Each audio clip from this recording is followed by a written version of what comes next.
Welcome to the College Investor Audio Show, where we talk about the biggest issues impacting millennial money, from student loan debt to side hustles to building wealth. We will show you how to get out of debt so that you can build real wealth for the future. With college costs and student debt on the rise, students and their parents need to think about ways to cut the overall cost of higher education. And fast. Even if a student wants to attend a 4-year university, starting at a 2-year college can conservatively lead to 5-figure savings. No kidding.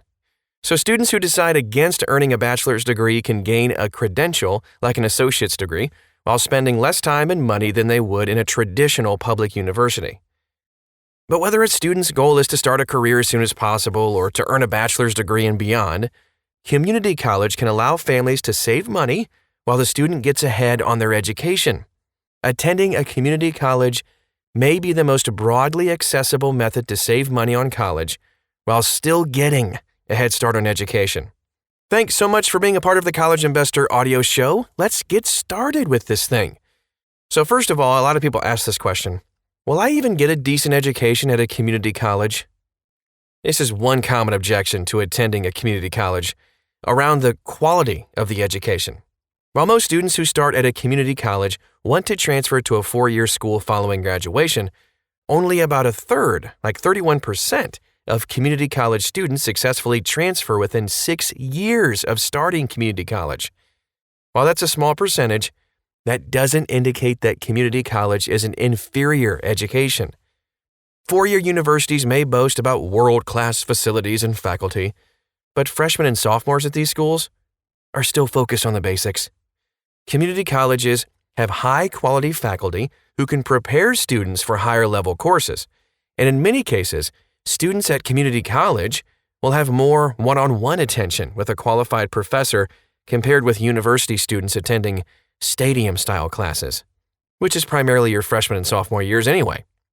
Community college isn't just about knocking out a few classes. Your education will be high quality, and you can expect to find many excellent opportunities at most community colleges. In fact, half of all people who ultimately earn a bachelor's degree attended a 2-year school at some point in the previous decade. On top of the low-cost, bachelor's prep education, if you will, many 2-year schools offer career-focused education, and some community college students may discover that they want to work in the trades while they're in school. In those cases, an associate's degree is more than enough to launch them into a career, and a pretty lucrative one at that. So how much money can you save by starting at a community college? Okay, community college students have 3 financial advantages compared with students who spend all 4 years attending a university. First of all, of course, lower cost of tuition. The average cost to attend an in-state community college is $3,770. That's a nearly $6,800 savings compared to the cost of tuition at a typical public university in-state. $10,560 according to the Community College Research Center's 2020-2021 figures. That's a lot of 20s. Multiplied over 2 years, community college students save more than $13,000 during those first 2 years. Boom! Lower cost of living, too. Both community college and university students have variable costs of living, but community college students may have more opportunities for saving in this area. A ton of these students will live with their parents or even some family members during school. On top of that, some of those luxury expenses associated with university attendance may be reduced as well. Just one example, you might not pay to eat out when you can cook at home, or you may avoid expensive spring break trips when most of your classmates have to work just like you. Increased opportunity to earn money, too. Community colleges work with many non-traditional students, including adult students who work full-time jobs. Attending a school that is used to accommodating work schedules is important if you want to work 1 or more jobs during school. According to the Community College Research Center, 80% of all community college students work during school. Of course, your circumstances may not allow you to take advantage of all of these potential savings and earning opportunities.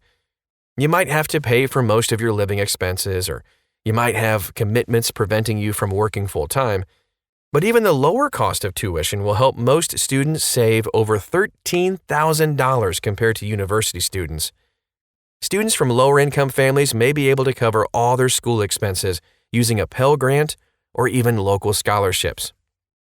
So which states offer free community college? Let's touch on that too.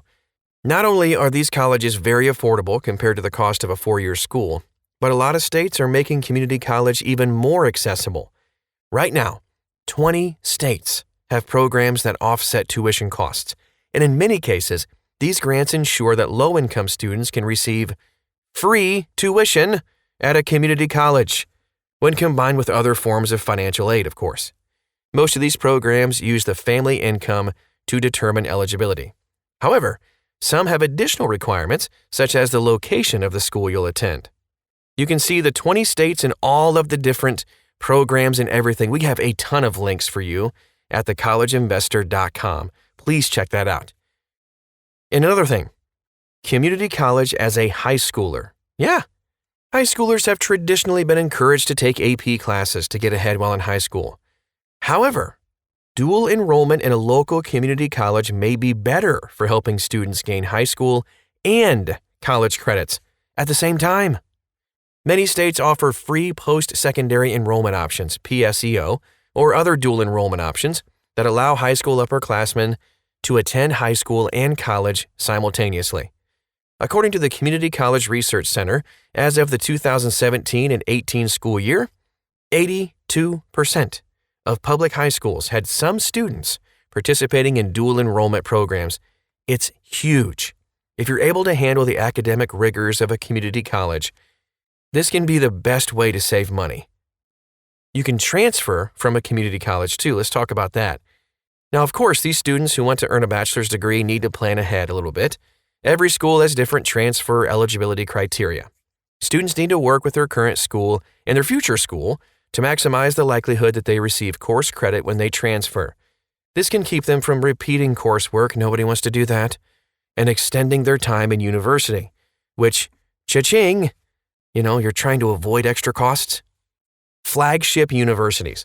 Okay, so most state universities have explicit transfer agreements with the community colleges in their state. This makes it relatively easy for students to transfer to the flagship university in their state if they are accepted into the school. For example, in the University of California school system, 92% of transfers are from California community colleges.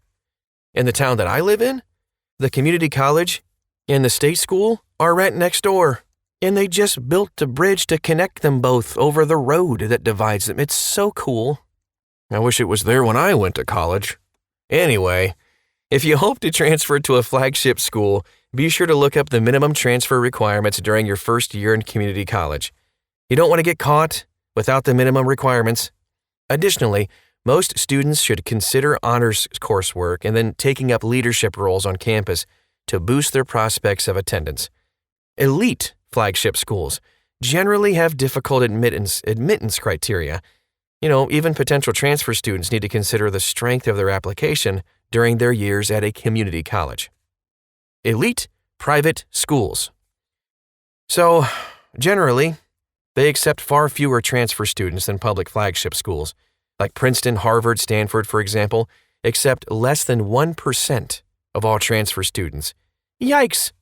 As a community college student, you will be at a disadvantage if you're hoping to attend one of these schools. However, you should not completely rule out these elite schools if you're an excellent student who has an otherwise strong application. Depending on the school's rules, you may qualify to gain admission as a freshman, but your credits may qualify towards matriculation. If your heart is set on one of these elite schools, ask specific questions to an admission counselor. Those counselors, along with financial aid specialists, can help you understand whether the school is a realistic and affordable option.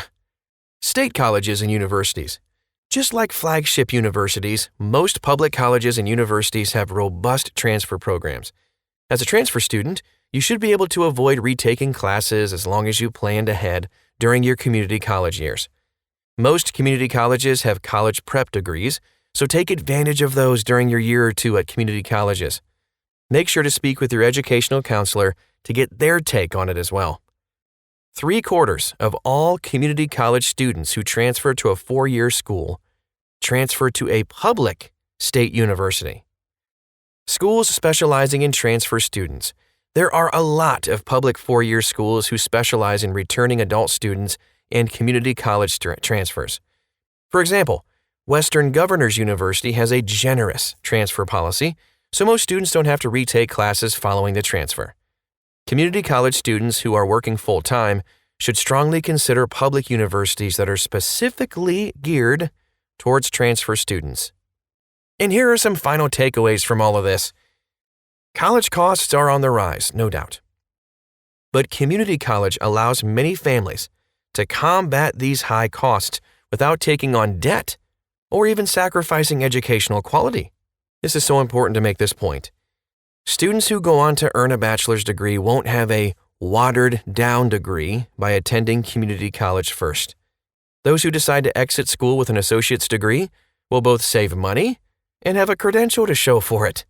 Unless you and your student have a specific plan to avoid student loan debt, a local community college should make your priority school list. The significant savings make it worthwhile for almost all students. That is our show for today. I hope it was helpful and informative to you.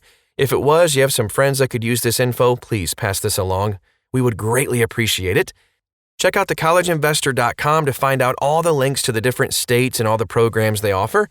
Again, it's thecollegeinvestor.com. Just type in Community College Save or something like that. You'll find it. Thanks again for stopping by. We'll talk to you again real soon.